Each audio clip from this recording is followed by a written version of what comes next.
So everyone can see my slides, thumbs up? Yes, excellent. Okay, so let's get started. I got a lot of great cases for you guys today. You know, we're gonna take this systematically. So what I wanna do is I'm gonna give you a little vignette, and then we're gonna go over some ultrasound images together.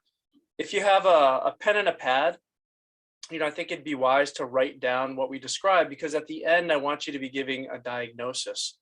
And you might not remember all of the images that you saw during the case. You know, I think we can just put this in the chat. People can respond.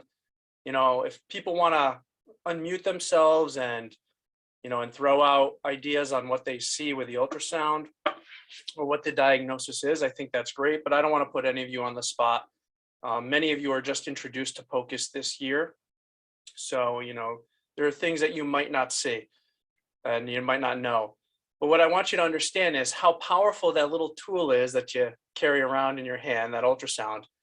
And I really want you to realize how much knowledge you already have. So get comfortable utilizing some of these skills. If there's any questions at all, always feel free to stop me. Okay. So we got a 79-year-old man, medical history of CAD, hypertension, diabetes, presenting with cough, shortness of breath, dyspnea on exertion, and chest pressure. Hypotensive, tachycardic, mildly tachypnic, certainly hypoxemic, 91% a non-rebreather, and afebrile. And I'm sure you've had patients like this. They come in the ED, they're given vanc, cefepime, azithromycin, solumedrol, nebs, aspirin, you know, fluids. The only thing I'm missing here is giving Lasix after they gave the fluids, right? So they come in, complete mess, everything's up there, and now you're coming down and you got to figure out what the heck is going on with the patient. The sign out from the ED is even more confusing than the meds that they gave. So you come down there and you take out the ultrasound, and hopefully you'll use your appropriate probe and you place it on the anterior lung fields. And this is a representative image of the right and left anterior lung fields. So if somebody wants to tell me what they see, or if you want to throw some stuff in the group chat, I think either way is perfectly fine. Those are B lines, I believe. So there's like some sort of fluid. Absolutely. So you see B lines. And B lines, sonographically, we define them. Can you guys see my pointer here? Yes. So the sonographic definition of a B line is a vertical line, which comes from the pleura and goes off your screen. It moves with the pleura if the pleura is moving, and it's dominant over A lines. So it effaces or obliterates A lines. You can have up to 2 or 3, and that's normal. Certainly this is abnormal. These are what we call septal rockets, those thick B lines. And what do those represent? Fluid, I believe. Okay. So whenever you see those, I want you to be thinking broadly, right? Don't limit yourself to a diagnosis when you first have this. So what we'll say is, and the way I like to think about it, is an interstitial or intra-alveolar filling process, right? That can be fluid. That fluid can be transudative or exudative. You know, transudative being pulmonary edema, exudative being pneumonia, empyema, ARDS, alveolar hemorrhage, interstitial infiltration from ILDs or other, you know, pulmonary fibrosis, lymphangitic spread of cancer. So all of those things can represent as B lines. So think of it broadly. And I'm going to just go over these in the first few cases, just hammering home those key points of B lines and A lines. You know, we won't go over every single slide because I'm hoping you're taking some notes, and that way when we move forward, you can apply that same definition. So you have that B line profile anteriorly. I completely agree with you on. And now we look at this. And what view is this? Let's make this dynamic. Unmute yourself, guys. And like I said, I don't care if it's wrong, you don't know. It doesn't matter at all. This is why you're here. Peristernal long? Absolutely, peristernal long, right? So left atrium, left ventricle, this is your mitral valve, LVOT, aortic valve, ascending aorta, and RVOT. So what do we think of this peristernal long view? What do we think of? And we're just talking about the LV function. Decreased contractility, I guess, because the mitral valve is not like touching the interventricular septum. Absolutely, very good, Kruti. So if you look at the anterior mitral valve, you want to see if it's coming within 1 centimeter or 8 millimeters of the septum. That's known as E-point septal separation or early diastole. When it's opening up, how far is this coming in, close to the septum? If it's not coming within 1 centimeter, that's possible evidence for decreased LV function. Remember, you get a hypothesis in one view, you confirm your hypothesis with multiple views. This is a 2-dimensional view of a 3-dimensional structure, so you need to take additional images. What's this right here? This Coronary sinus. coronary sinus, excellent. Usually the coronary sinus isn't visible on the personal long axis. If it is visible, you're thinking that there's maybe some increased right-sided pressures as well, because the coronary sinus empties into the right atrium. So what view do we have here?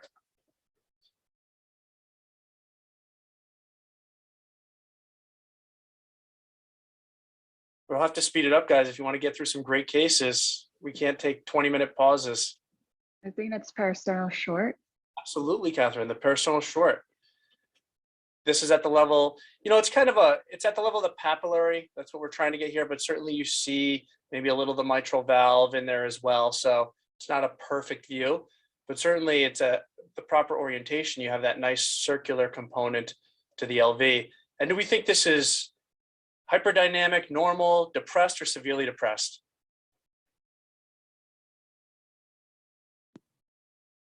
Depressed. Yeah, this is certainly depressed, right? We look for myocardial thickness. We're looking for endomyocardial excursion. What I mean by that is between diastole and systole, do we have more than a 1/3 thickness increase in the LV wall? And it doesn't look like you have that all around. And if you see the endomyocardium, which is outlined right here, to put your finger right in the center, you have good endomyocardial excursion towards your finger. And certainly we would say no here, right? So poor systolic function. What view do we have here? This is a more advanced view, but it's great for looking at interior and inferior walls. Like an apical 4, but tilted apical 2. Good, beautiful. So it's an apical 2 chamber, also known as an apical long axis. So we have our left atrium, left ventricle. Basically, if you're to put your hand on your chest like you're doing an apical 4, and then you rotate counterclockwise about 60 degrees, this is how you'll get an apical 2 chamber. And like I said, great to look at LV contractility. You can look for mitral regurgitation or stenosis here by putting color, but also for those of you who are going into cardiology or have an interest, you can really look at the interior and the inferior walls of the LV and look for other dimensions of contractility. And here we can certainly say probably depressed as well, right? This is giving us a picture. So we looked at some thoracic images, some cardiac images. Somebody wants to sum up, what did we see in the thoracic? Juan, I think you had mentioned something. Yeah, so there's definitely some fluid in the lungs with a decreased LV function. I would say maybe some pulmonary edema, fluids backing up into the lungs. Would be my guess. Pulmonary edema from what? From heart failure. Absolutely. So B-line profile, severely depressed left ventricular ejection fraction, systolic heart failure, and pulmonary edema. So this is how you want to take it stepwise. It doesn't get more complicated than this with patients. You just have to know what you're looking at and put it together in a systematic way. So great start to the case. If you were to get a chest x-ray, which is delayed, you put it in stat, it tends to come about 5 hours later. They come rolling in. You already did your ultrasound, but they get this. And this is a classic, you'll see this on pulmonary boards, a classic presentation of pulmonary edema. We call it a bat wing pattern, something you might see if you're going in to pulm critical care. But if you see this on your patient, heart failure and pulmonary edema has to be a consideration. So good start. So let's talk about the next case. 42-year-old man, hypertension and diabetes, coming in with chest pain and shortness of breath, very similar to our last case, right? So it has to be exactly the same. Patient's borderline hypotensive, they're tachycardic, they're tachypnic, they're hypoxemic, temperature of 99.1. So this time we're starting with a cardiac view. So what do we have here? I gave it away for you. It's actually marked there. Parasternal long. Excellent. And what do we think of the heart function here?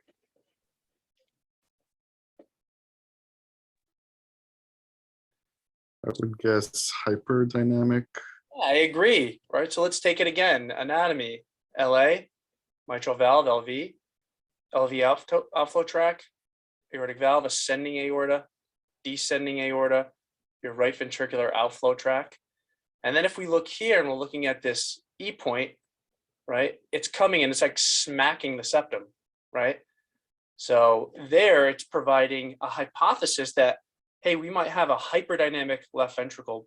But of course, this is a two-dimensional view of a three-dimensional structure. Whatever we see here, we have to confirm with other views. So let's move. And now we're at what view? Parasternal short.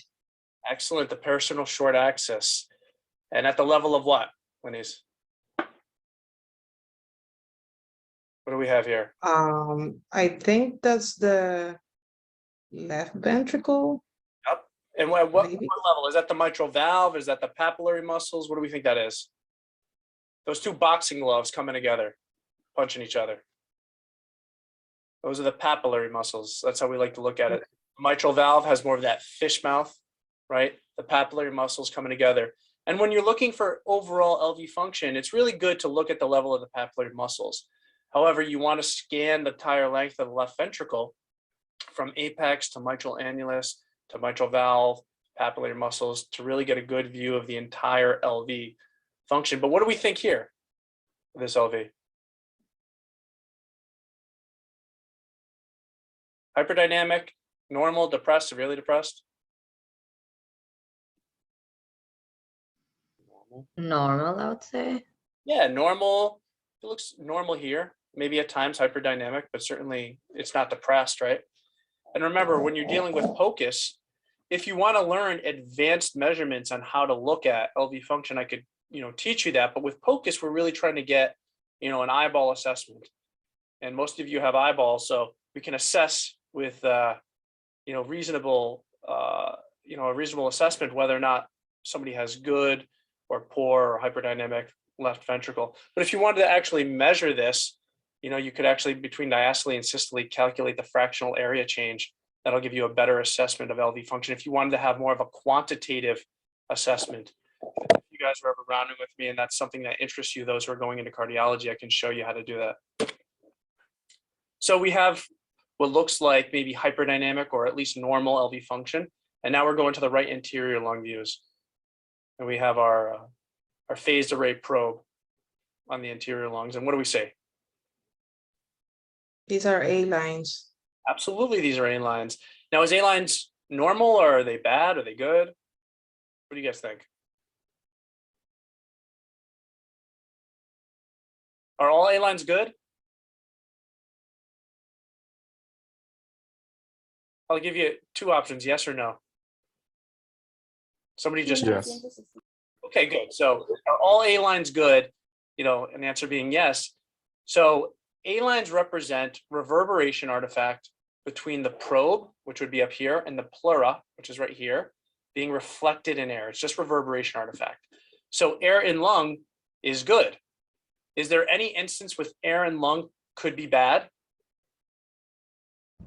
Like COPD, like overinflation. Okay. What else? Pneumothorax. Thorax, always something you have to consider. So what we want to look at is see if there's any lung sliding, right? So you want to look at that pleura. And ideally, you would zoom in here. And do we see some pleural movement up here? Yes, right. I see Sidra kind of nodding her head. Yes. So yes, we see some sliding lung. And again, ideally, you'd want to zoom in there. You could even put M mode over that and see it moving. So this is what we call an A profile, sliding lung with A lines. Now we look at the left side. What do we have?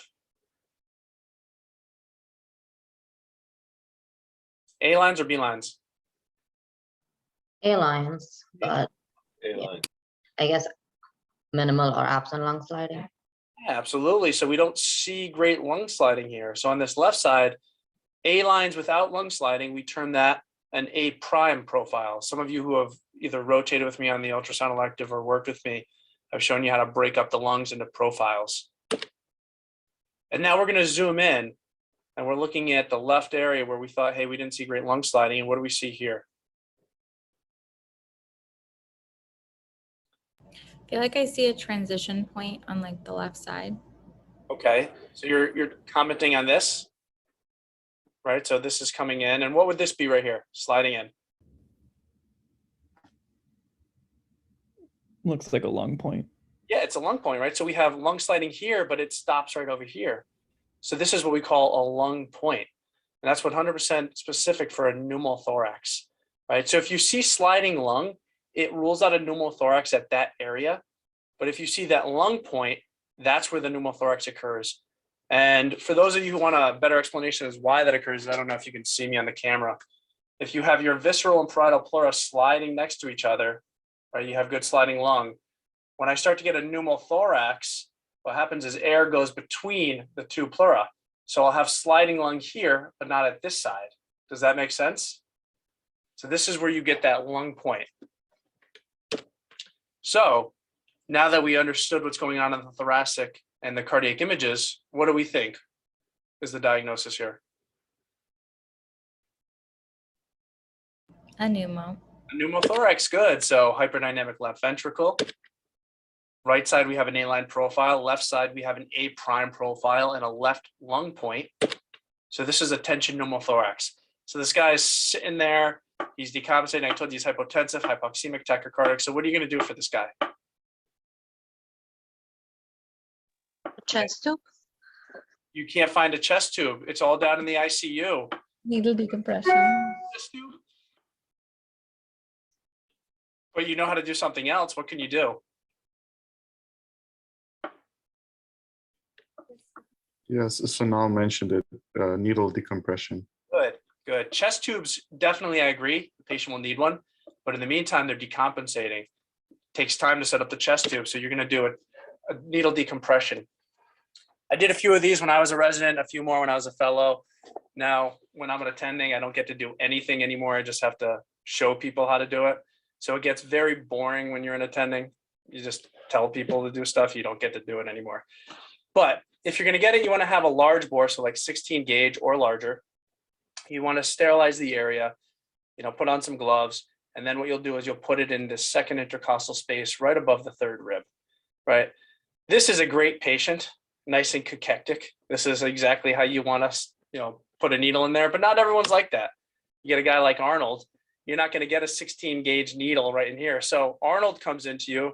Those of you who don't know who Arnold Schwarzenegger is, this is Arnold, Terminator.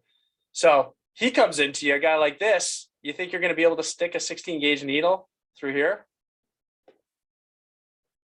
I'll answer for you. No, you're not going to be able to. So you got to find Arnold's weak spot. It's right here in the mid-axillary region.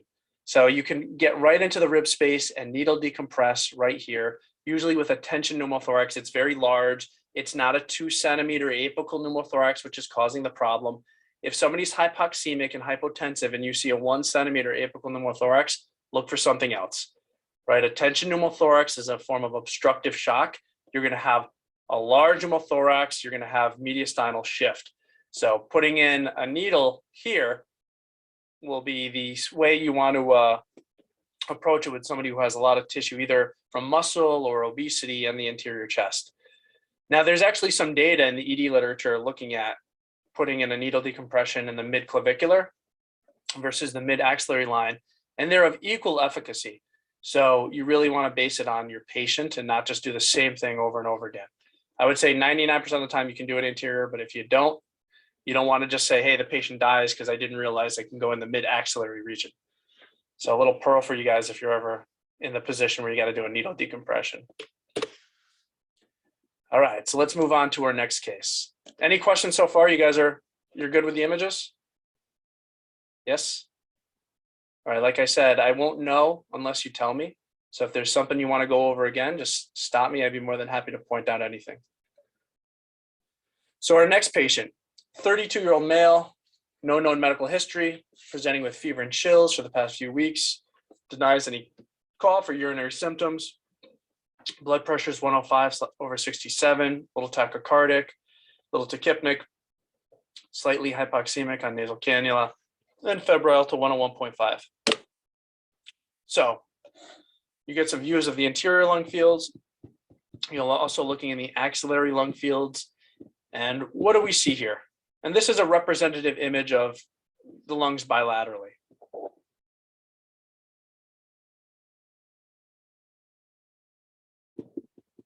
Sonal, I can see you right on my screen, so I'm just gonna ask you, what do you think?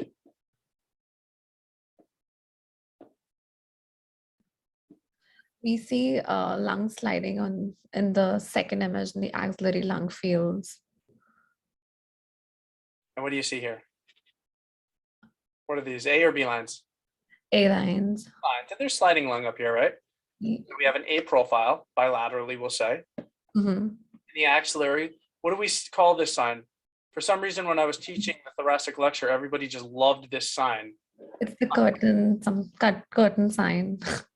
And everybody just loves the curtain. For some reason, everyone's obsessed with the curtain sign. But basically, this is well aerated lung coming in and obliterating your view, because we know air is the enemy to ultrasound. So there's no air here. Taking a deep breath in, air is coming in, right? So overall, what do we think of the lungs? Good or bad? I see Juan giving a few nods like, good? Good. Good. I agree, good. So now we'll go into the cardiac views. And what do we see here?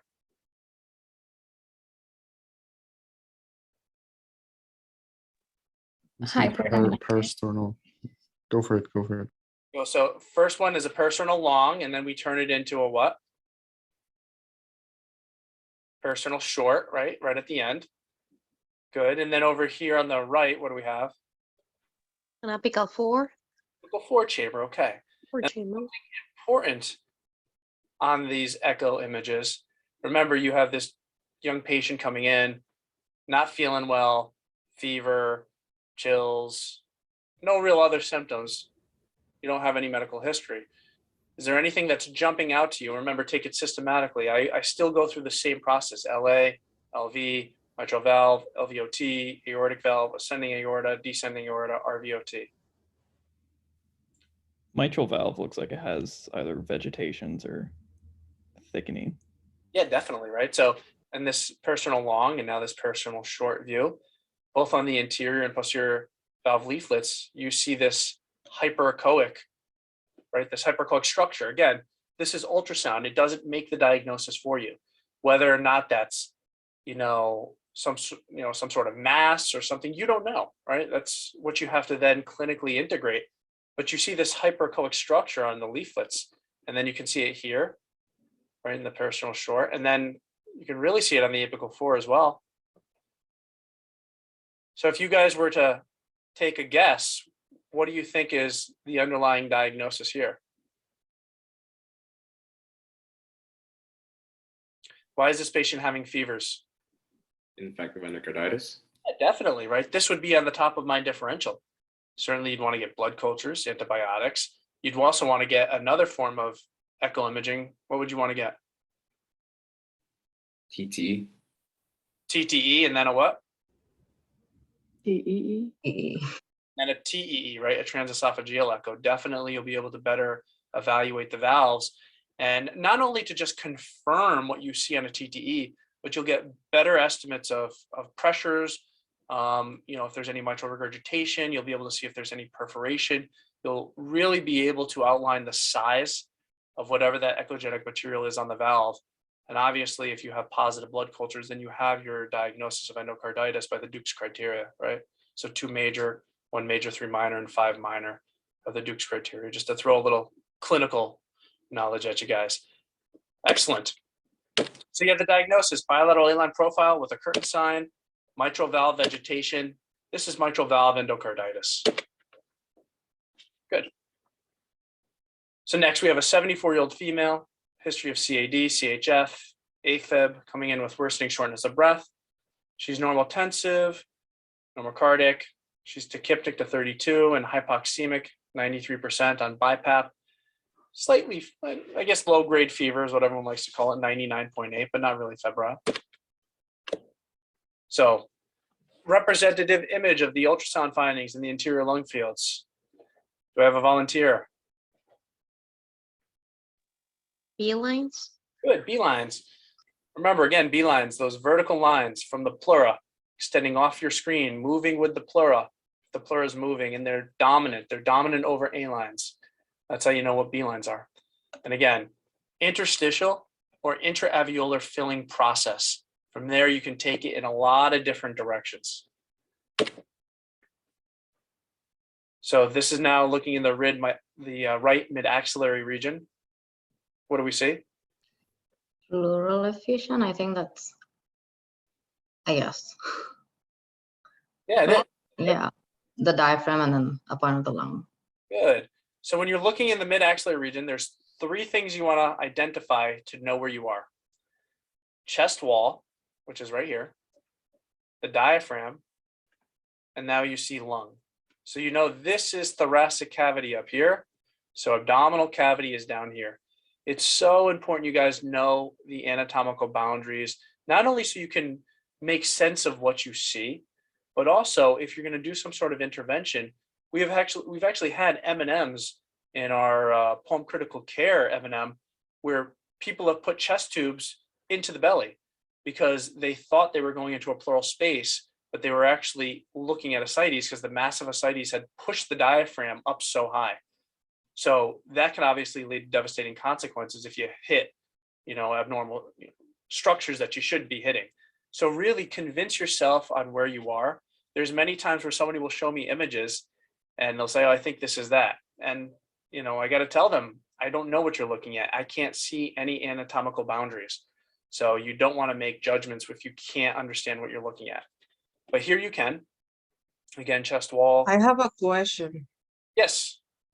Can you show which one is the lung again in this view? Absolutely. Please? Absolutely. Okay. So chest wall, diaphragm, lung is up here. This is the All lung, right. right? This is the outline of the lung. And this anechoic fluid right here is the pleural effusion. All right. Thank you. You're welcome. Now we also see a few other things. What do we see within the lung? What are these? Air bronchograms. Air bronchograms, good. Now, are they kind of sitting still or are they moving all over the place? Dynamic. Okay. I'll show you a better picture. It seems like some of these are like static up here, maybe some dynamic up here. That's important to some extent. If we see dynamic air bronchograms, if these white dots are moving around a lot in the lung, that's a higher probability that it's more likely associated with pneumonia, but it's not a diagnosis of it, right? There's 20-30% of patients can have dynamic air bronchograms and it's still just atelectasis. If you see static air bronchograms like these right here, which aren't really moving, they're just kind of sitting there. And I'll give you some different images so you can compare the two. If it's static, more likely to be associated with atelectasis. In this situation, in this patient with this large effusion, what do you think? Do you think this is pneumonia or do you think this is more like consolidation from compression? Pneumonia. Good. And what do we have here? So now we're going to the cardiac views. Your parasternal lung looks severely depressed. Good. LV function. Good. LA, LV, mitral valve, LVOT, aortic valve, ascending aorta, RVOT, right? And if we look at this anterior leaflet, it's not coming anywhere near this septum. And also the septum's pretty hypertrophied too, right? So this person has long-standing LVH. You look at the lateral wall, it should be less than 1 centimeter. Anything over 1 centimeter is LV hypertrophy. And then what do we think of the RVOT? Is it normal, small, or big? I think larger. small. It's, I don't know. It's a small. Okay. Oh, sorry. It's definitely, so it's large, right?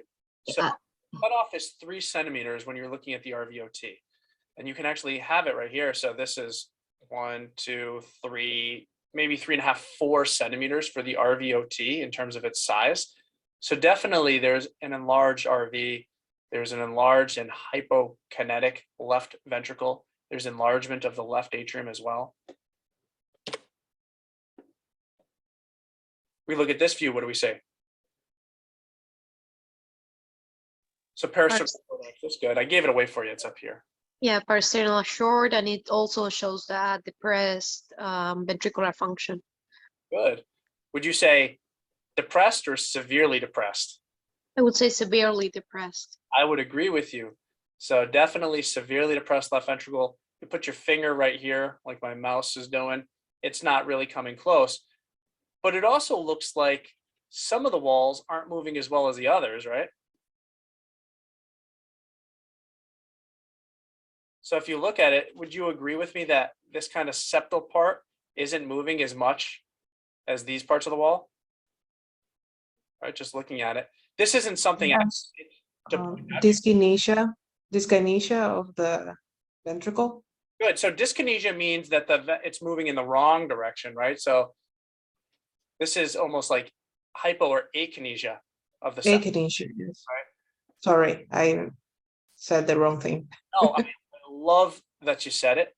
I love that you're saying what you're saying. This is perfect, right? Because now everybody who probably had the same question and didn't know what dyskinesia meant now knows.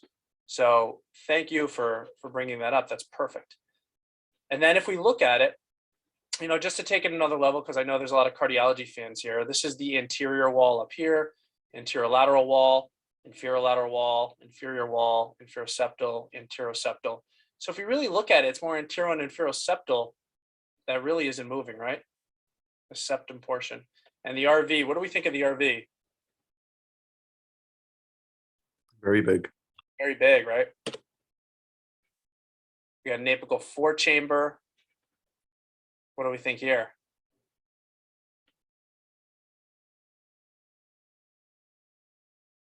And I'm really trying to get you to point out LV and RV function. What do you think? RV looks like in a similar size to the LV, so it's enlarged, and the LV is barely moving. Beautiful. So severely depressed LV function. The RV is dilated and hypokinetic.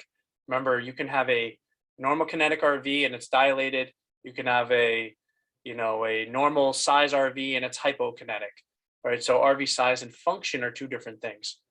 So here again, we're looking for LV function in a few ways. We talked about myocardial thickening and endomyocardial excursion. You can also look at something called MAPSI. I know everyone's waiting for TAPSI, right? Everyone loves TAPSI, but I'm going to introduce you to its cousin MAPSI. It's the mitral annulus plane systolic excursion. So going over the lateral portion of the mitral annulus, there is supposed to be some longitudinal shortening of the LV, right? So if your MAPSI is less than 1.1 centimeters, that's another way that you can measure LV function. And less than 1.1 is indicative of depressed LV function. If we're looking at the RV, the right ventricle, you want to look for size and function. What do we look for in terms of function of the RV? What's that? What did I just say that we can measure to look for its function? TAPSI. TAPSI, right? The tricuspid annulus plane systolic excursion. So TAPSI on the right side, MAPSI on the left side. So TAPSI, you put M mode right over this lateral part of the tricuspid annulus, and you're looking for it to go up and down, and you want to see how much longitudinal movement is there. The size of the RV, we talked about 3 centimeters in the RVOT. It should be anywhere between 2.5 to 4 centimeters at the RV base, and less than 3 centimeters in the mid-ventricular section of the RV. Right, so definitely this is a dilated and hypokinetic RV. Is that was that also a D sign of the septum? So here, Yeah. the D sign is something we typically associate with in the parasternal short axis. right? So when you have this septum, which is straightened, which you do maybe have a little bit here, right? You can maybe see some flattening here and that D. That's a sign of either RV pressure or volume overload. And the way you want to think of this is the LV is a higher pressure than the RV. We know that, right? So normally this septum is bulging into the RV. Now, when it's not and it's flattened or it's actually moving into the LV, that tells you that the RV has a higher pressure or volume overload. And the way you can assess if it's one or the other is looking at where this septum goes in systole and diastole. So if the septum bulges into the LV during systole, that's an RV pressure overload. If the septum is and this isn't bulging right into the LV, I'm just giving you an example. If the septum is bulging into the LV during diastole, during filling, that's an RV volume overload issue, right? And sometimes you're going to always have it permanently pressed in here, so it's an RV volume and pressure load issue. Does that make sense to the group? Dr. Salonia, just a quick question there. A lot of times you see a comment saying like paradoxical septal motion. Is that the same thing? Yes. So paradoxical septal wall motion, meaning that this is moving in the inappropriate direction, right? So it's going into the LV during diastole or systole, as opposed to maintaining it going into the RV during systole or diastole. Got it. LV is always a higher pressure than the RV, Mm-hmm. in diastole or systole. Mm-hmm. And then, of course, you might hear interventricular interdependence, right? And that's a different term that's associated. Anyone knows what that's associated with? Ventricular interdependence. So cardiac tamponade, right? You're going to see that ventricular interdependence. But that's what paradoxical septal wall motion. So you can see that in many different settings. So what do we have here? IVC going to the atrium. Good. And this is the exact view you want to have, right? The IVC, you want to see it entering into the right atrium. That way you're not confusing it with the aorta, which many people do, including my pulmonary critical care fellows. So you really want to see this with the hepatic vein entering into the right atrium. And then, of course, you want to measure that. And what do you think of this IVC? Dilated. Engorged, yeah. Yeah. So it's dilated. Would you say there's any respiratory variation? No. So what does this mean? Volume overload Cardiac of tamponade. the right Pre- ventricle. Is preload independent or preload? Yeah, preload independent. Great. I love all of those answers. They can all be correct in the right clinical setting, right? Tamponade, yes. Volume overload, yes, it can cause that. You know, somebody said right heart failure, yes, you can see that. But what I want you to understand is the IVC being larger than 2.1 centimeters with no respiratory variation means an elevated CVP, central venous pressure, okay? So when you see it like that, it means your central venous pressure is anywhere between 10 to 20, or on average about 15. What that means clinically is up for you to decide. That could be due to cor pulmonale. That could be due to volume overload. That could be due to it could be due to cardiac tamponade, like somebody said. It could be due to LV dysfunction leading to RV dysfunction, leading to increase in CVP. So it just means that you have an elevated CVP. And one thing I want you to remember about the IVC is looking at it and assessing for fluid responsiveness, it is not a great indicator for fluid responsiveness. Even in patients who we know are fluid responsive, the IVC has variable predictability. The only true, real predictability in using the IVC for volume responsiveness is if you have something called a virtual IVC, meaning it's a slit-like IVC that you can barely see because it's so small and the walls are really touching. That's what we call a virtual IVC. That means they are likely to be fluid responsive. But other than that, it's really difficult to ascertain whether or not these patients, are volume overloaded or require any fluids. All you know is it's a marker for CVP. And you actually need to know what the IVC is in echo to calculate right ventricular pressures and be able to measure pulmonary pressure. So this is one of the ways that, you know, you got to get these measurements to be able to calculate the right atrial pressure, which is your CVP, and then incorporate that into the equations to calculate pulmonary systolic pressure and right ventricular systolic pressure. So an important concept to understand. It means CVP. If it's less than 2 centimeters and there's respiratory variation by more than 50%, that's a normal CVP of 0 to 5, about 3. Anywhere in between, you know, is 8 to 12, the CVP. So that's how you want to start incorporating it into your practice. So we went through a lot of images, right? So what did we see in the thoracic? That's why I tried to write things down too. Pleural effusion was. Fusion, we saw some B lines, right?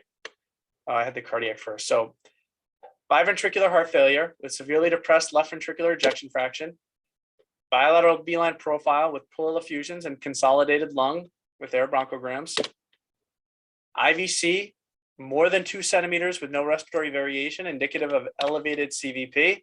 So what do we think is going on with this patient? Heart failure. Good.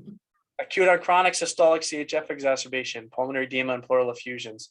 The reason why I'm saying chronic is because there's an RV component to this. And if you notice that the left atrium we had talked about and the right atrium are big, that doesn't happen overnight.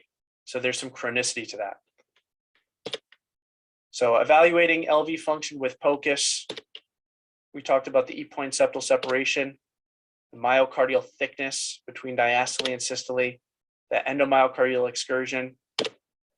I introduced you to TAPSI's cousin, MAPSI. Start using it. And then RV function with Pocus. Kruti, take it home. How do we?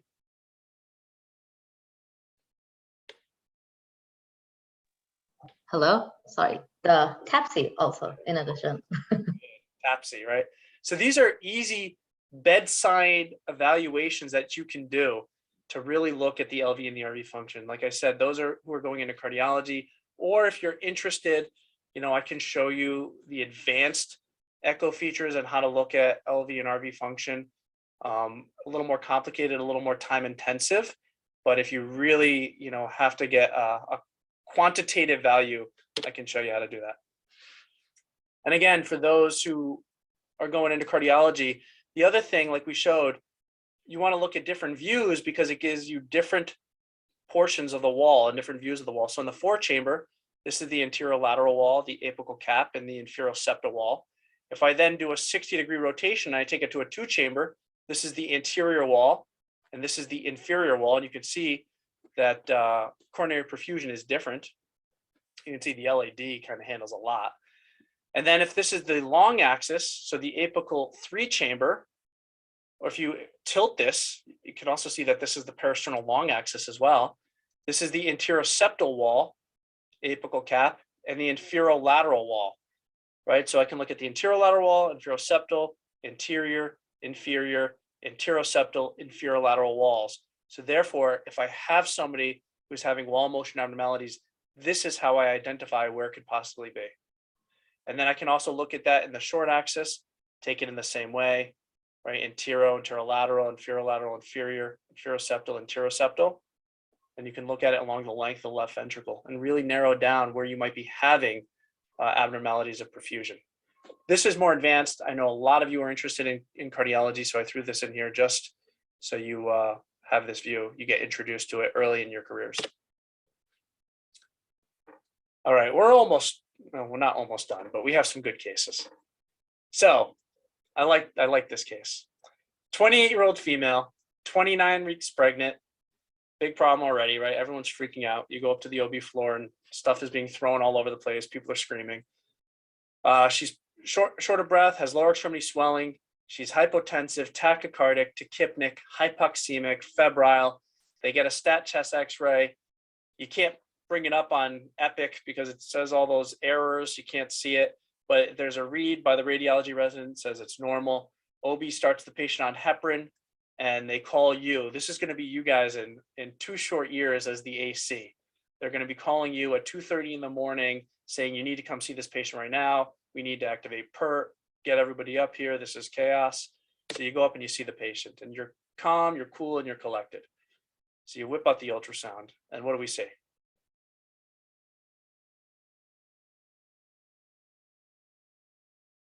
It's 3:48. We have a few more cases, so let's try and get through some of these. I have a really good one at the end that I want to get to. Sternal long, but it says there, and I think like good LV function, good contractility of the LV function. It's hyperdynamic, right? Look at that anterior leaflet coming very close, if not smacking the septum, right? Right there, boom. And what do we think of the RVOT? Is it less than 3 centimeters? Cidra's saying yes. I need another person. Doesn't look that bad. Looks normal. Excellent, I agree.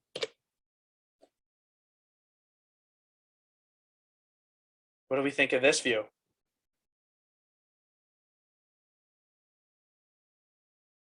What do we think of the LV function?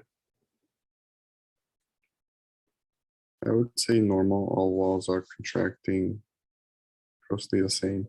Excellent, good. What view is this? Apical 4. Absolutely apical 4 chamber. LA, LV, RA, RV. And what do we think of the ventricles here?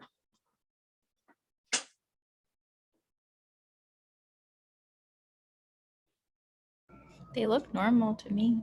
You're doing this for a reason. If they called you, they're freaking out. The patient has a massive PE, right? They're hypotensive, they're tachycardic, so you're doing your thing. Good. I think the LV looks good, if not maybe even hyperdynamic a little bit. The RV, less than 2.5 to 4 centimeters at its base. Yes, right. Less than 3 centimeters in the mid right ventricular region. Yes, it looks that way. What do we think of this tricuspid annulus? Is it moving? It is, right? So certainly doesn't look like there's significant RV dysfunction there. So that's important information. Now we look at the lung fields. So right and left interior.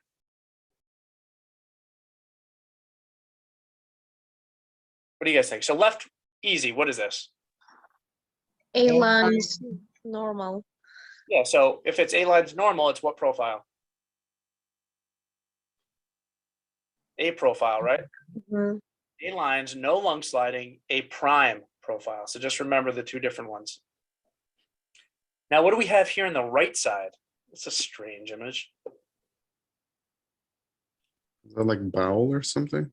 Oh, it's not bowel, but it looks interesting, doesn't it? It's in the anterior lung fields. This is chest wall. And you're not really getting a good view of the pleura. But this kind of looks like some sort of what? Mass, tumor. Okay.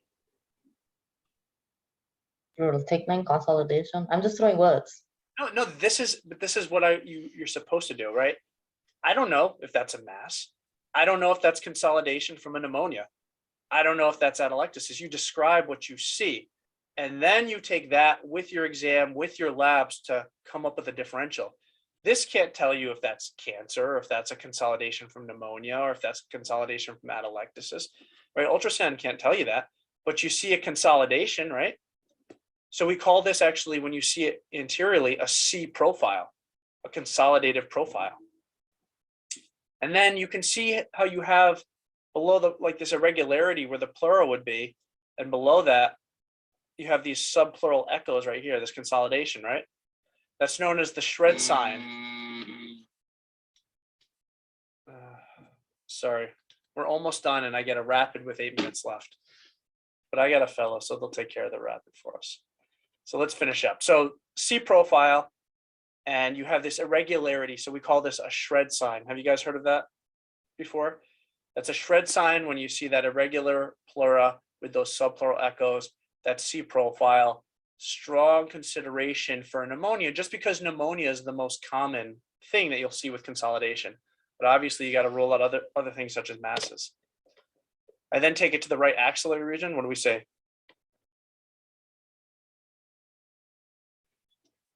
So chest wall, Looks like hepatization almost. Excellent. It does, right? It looks like the liver, which is right here.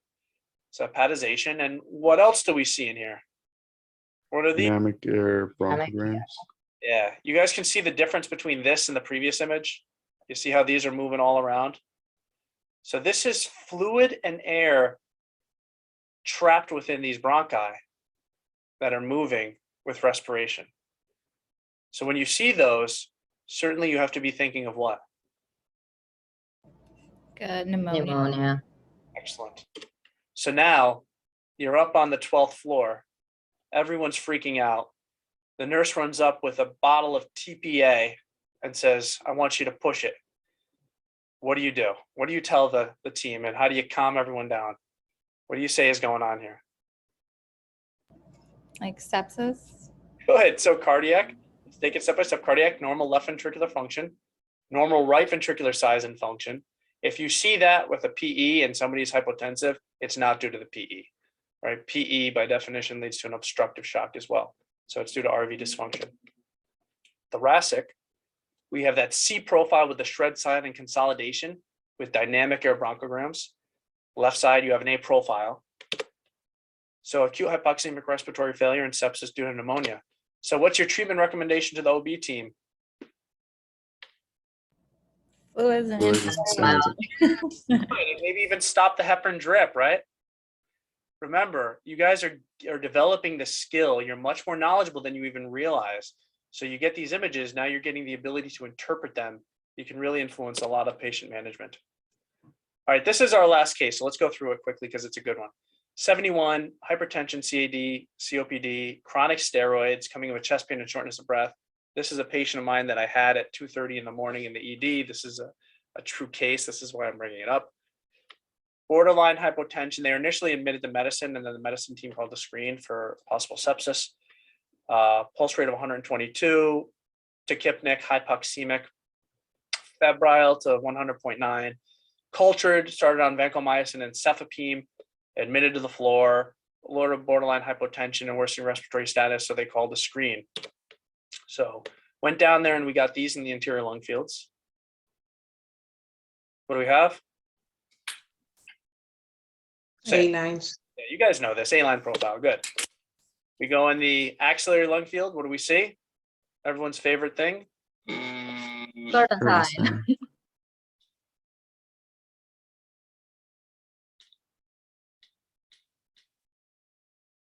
Sorry. Exactly, curtain sign. Beautiful. So we see this in the axillary region. So, all right, already we're figuring something else is going on here, right?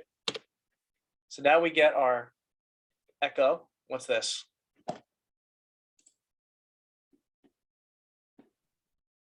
But is there no short axis? So it's a tough view. This is actually a personal long. So LA, LV, Oh. mitral valve, aortic outflow tract, RVOT. And what do we think here? Severely dilated IV. RV, I mean. Yeah, the RVOT, right? Much greater than 3 centimeters, actually bigger than the LV. Right, so that's hypothesis generating. So let's get more views, see what the heck is going on here.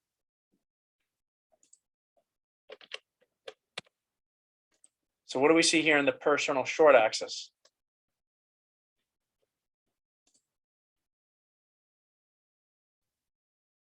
I think the diameter of the left ventricle is decreased.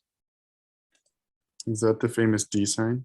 There you go. So I think it was Arpin who had asked, right, D sign. What do we mean by paradoxical septal wall motion?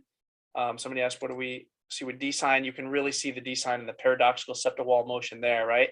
And actually it pauses right on a perfect D. So there's your letter D right there.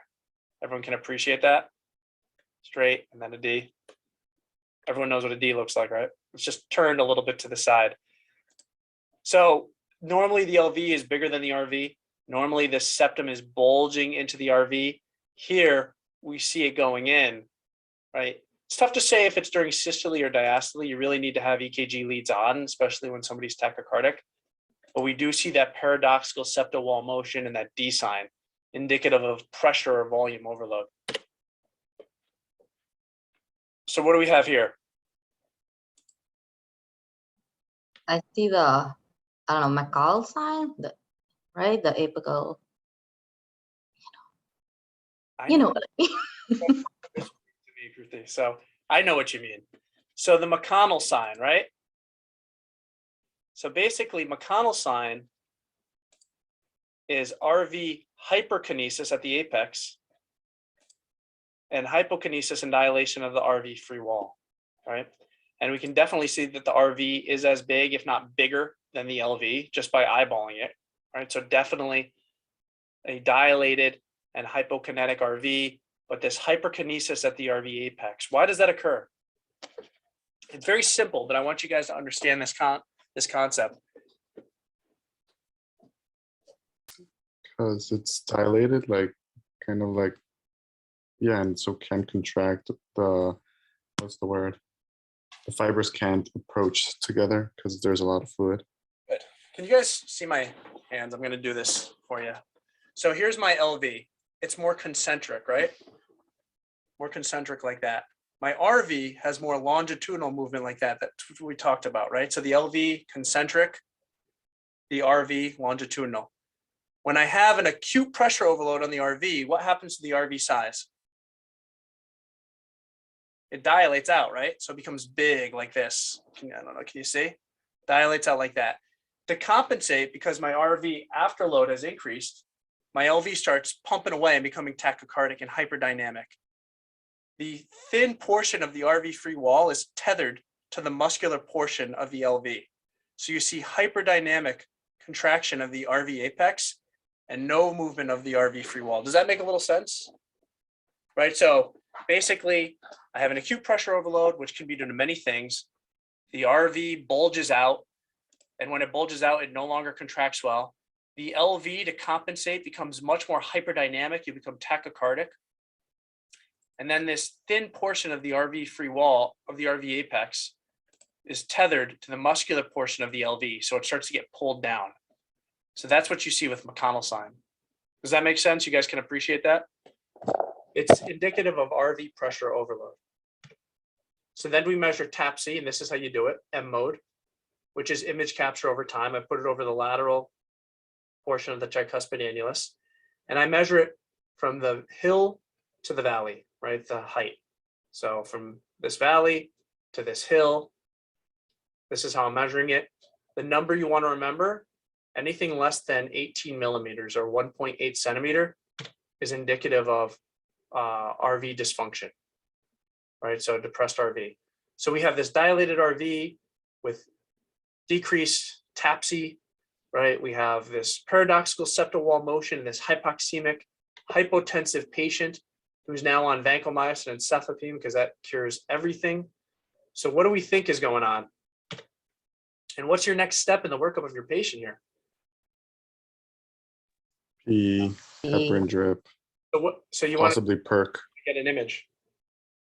CT angio, but if she's stable enough. Yeah, so we get a CT angio on her. This is actually what we see. So pulmonary artery, here's the thrombus, saddle embolism, extending into the right and left pulmonary artery. Just to show it again. And so main pulmonary artery, left and right, and you can see that thrombus, right? That saddle embolism. So this lady was a PERT activation, despite the 2 grams of cefepime and the 2 grams of vancomycin. She didn't improve, and she needed alternative interventions. So she went for surgical embolectomy that night and had this thrombus removed, and she did quite well and walked out of the hospital. But obviously she needed other interventions, and this was a real case that we had, and it really shows hands-on experience how in a skilled individual who knows how to get the images quickly, how to utilize those images, which is all of you should be able to doing this, now with appropriate supervision. You can make decisions that can potentially change, obviously, patient outcomes. So she actually did quite well. That's the last case. Did anyone have any questions about the case or cases? Now, I want to point you to some additional resources for those who are interested in ultrasound. So there is a Pocus journal. It's pretty good. you can find some interesting articles and cases in here. Chest also has an ultrasound corner, usually monthly. It's published by Seth Koenig. I do a lot of training with him out in chest. He's a national leader in point of care ultrasound, and he runs the chest ultrasound course out in Chicago. So really nice, excuse me, really nice guy. And he publishes ultrasound corner and chest. So if you're interested, I encourage you to read that. There's, a lot of not only cases, but also how to be better with ultrasound. So he's a big name up there with Paul Mayo, probably the two biggest names in point of care ultrasound. If you're interested in looking at images, becoming more familiar, I encourage you to use the Pocus Atlas. You can look up anything you want, and you can actually look at images. They have nice little vignettes to talk about what you're seeing. So it can familiarize you with a lot of different images. And then some websites. If you ever did the ultrasound elective with me, which I've now kind of handed that off to Dr. Rothman, but I've always included these websites. And the first one is something you'll find on the Chief's website. And it was a phenomenal ultrasound curriculum and guide, website guidance that our fellow Fernando Vasquez created. And it's something that we still utilize for our ultrasound curriculum. University of Toronto has a lot of great images, and ATS, which is here at the bottom, also has a lot of great images in how to use ultrasound and how to incorporate it into your practice. So a lot of resources out there outside of what you have here, which is still quite substantial. So anyone who wants to take their POCUS skills to the next level, I'm telling you, you're in the right institution. You got a lot of great faculty, and we're here to provide any resources and teaching that we can. So with that said, it's 4:04. I want you guys to get your bathroom breaks. I know how important that is. But if you have any questions, let me know.